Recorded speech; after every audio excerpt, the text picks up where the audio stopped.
It is so beautiful to feel the energy back into my hands and to be here after a minute with that energy of source flowing. I'm so grateful. Blessings, blessings, blessings, blessings be unto you. This is Mercedes Warwick, and welcome to the Sacredness of Healing. It's been a moment. 16 months ago, I was in chemo and coming back and not consistent. I will admit that, but popping in here and there. And then in preparations for my December birthday, I always do some work and was really excited about what seemed to be coming forward and through my heart for 2023, and I got COVID.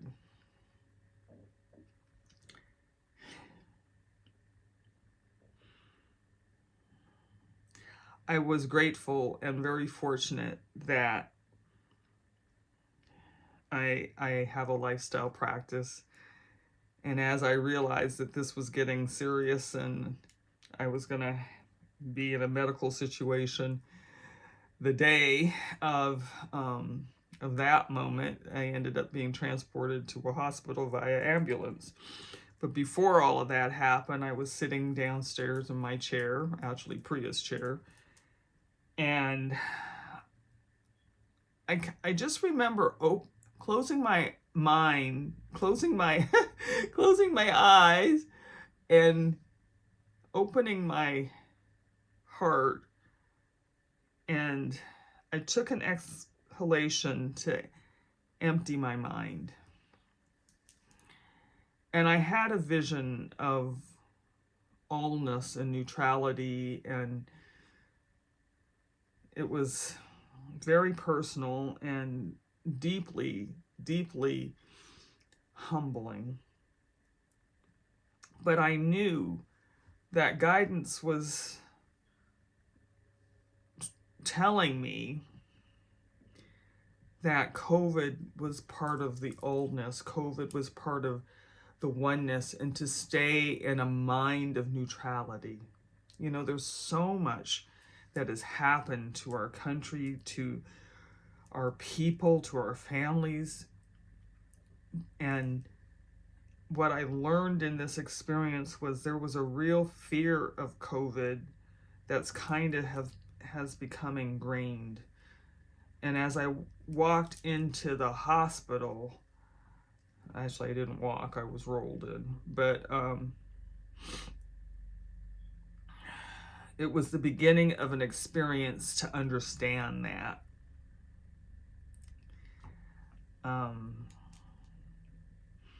Exemplary care, but one nurse had just had a baby and she didn't want to come anywhere near me. And then there was healthcare professionals that had it 2 and 3 times. Oh, you're going to get through this. We know how to deal with it now. You've got the mild version. Encouraging. Angels.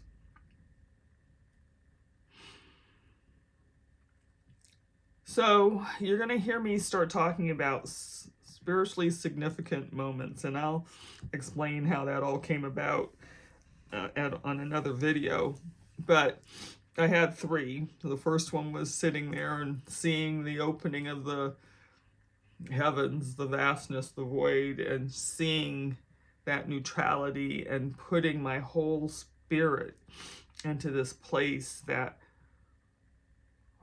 I don't know, I can't remember feeling fear necessarily, but I remember feeling like just to be in the space, but there was no effort. It was day 6 before I realized that I was still in the space. And because of my chemotherapy experience where I couldn't even get out I had recorded on my phone my simple prayers, some contemplations.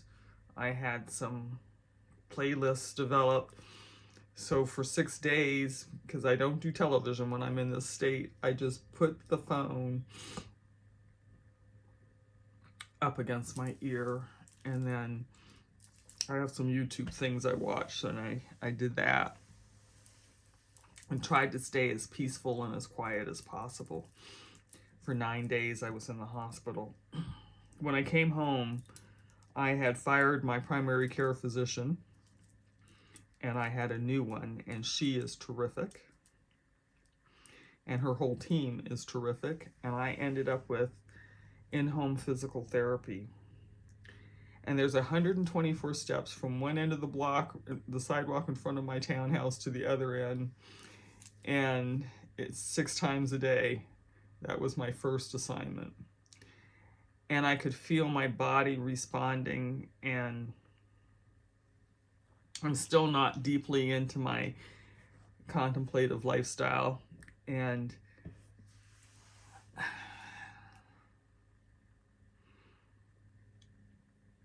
my second spiritual moment, the second spiritual, well, this was actually the third, and I'll go back to tell you the second. But the second spiritual moment happened when it was like, I am alive. I'm aliveness. I'm aliveness.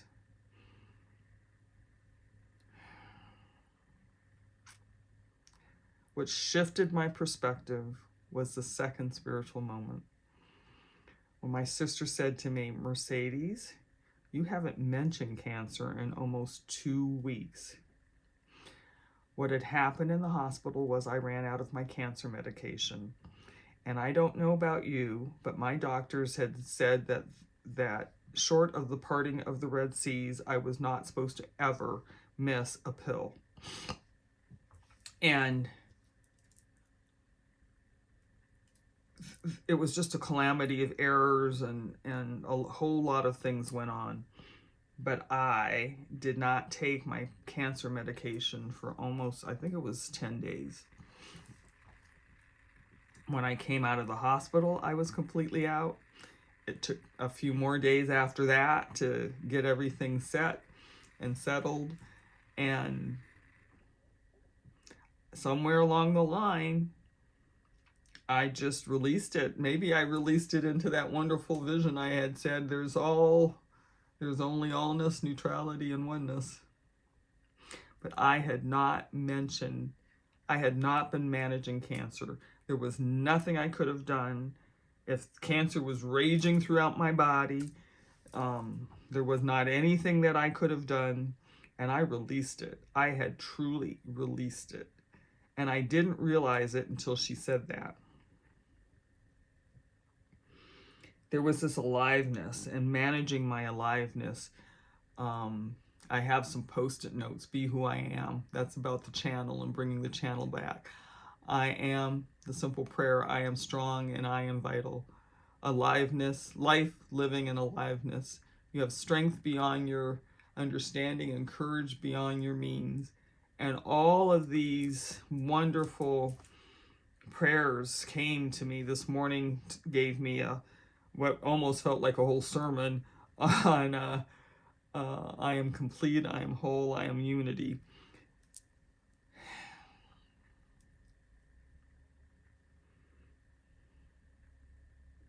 You know, after 5 years of the fear of not having the medication, what could happen to me, and I went to the doctor, and I love my oncologist. I mean, he's just one of the best that I've had.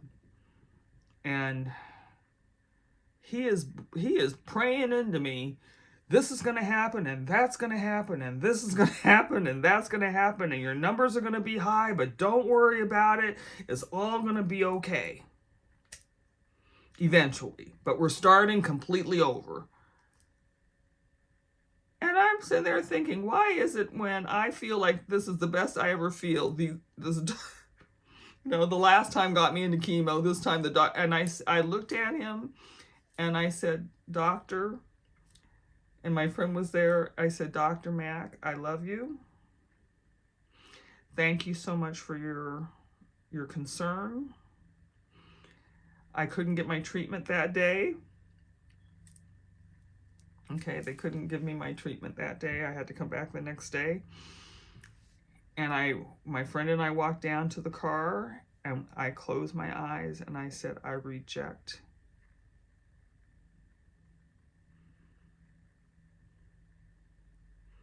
I reject those words. That energy does not come into my body. That energy does not come into my soul. That energy is not coming into my experience, my expression.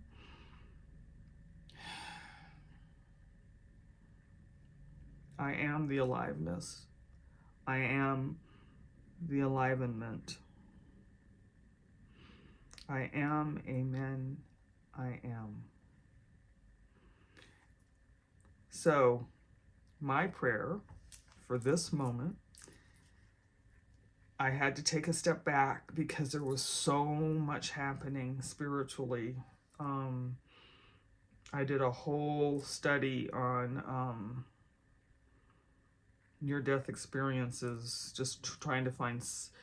I didn't have a near-death experience, but I came out of that COVID experience feeling like I was walking in another dimension. Like I wasn't, it was like something was happening, but I couldn't understand it, and I didn't feel totally connected to my body. And I'm a channel and a spiritual intuitive, and the things were kind of floating around up here, and I couldn't get them down on paper. I could speak it, but I couldn't write it.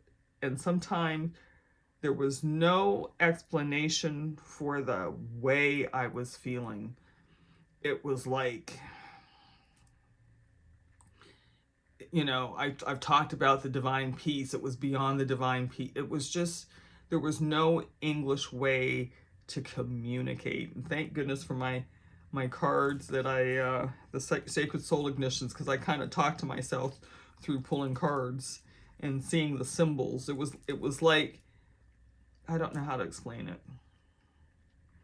So I took some time. I could have probably muddled my way through, but I did take some time because I want to be consistent. That is my prayer for right now, to be consistent in this space and to begin to talk about the spirituality of what is happening, because you've probably got books and mantras. You probably have a belief system of some sort if you're in this space anyway.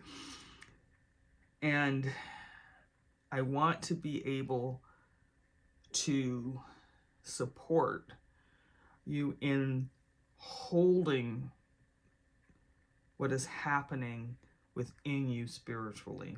Because what this experience, out of Lord knows I've gone through a myriad, like centuries worth of learning since 2017 when I was first diagnosed, but this was different. So that is enough for now. I just wanted to sort of catch you up. Please hold that I have the strength to be consistent in this space with you, and that I allow the wisdom of the divine to flow through me, and for us to really communicate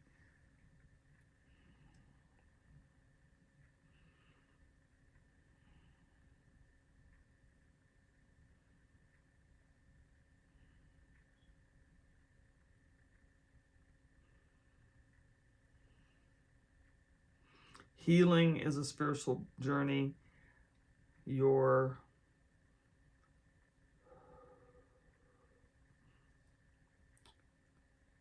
physical condition is igniting you to be different. And I truly believe that even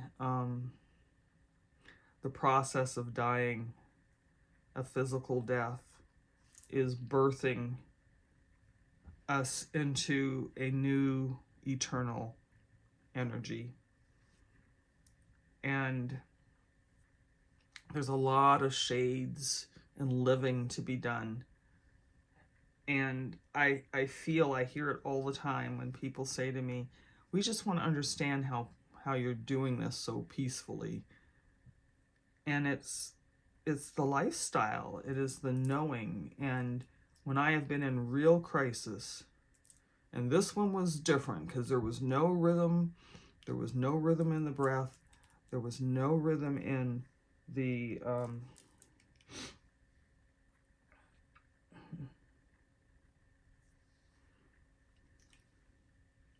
no rhythm in my connectiveness.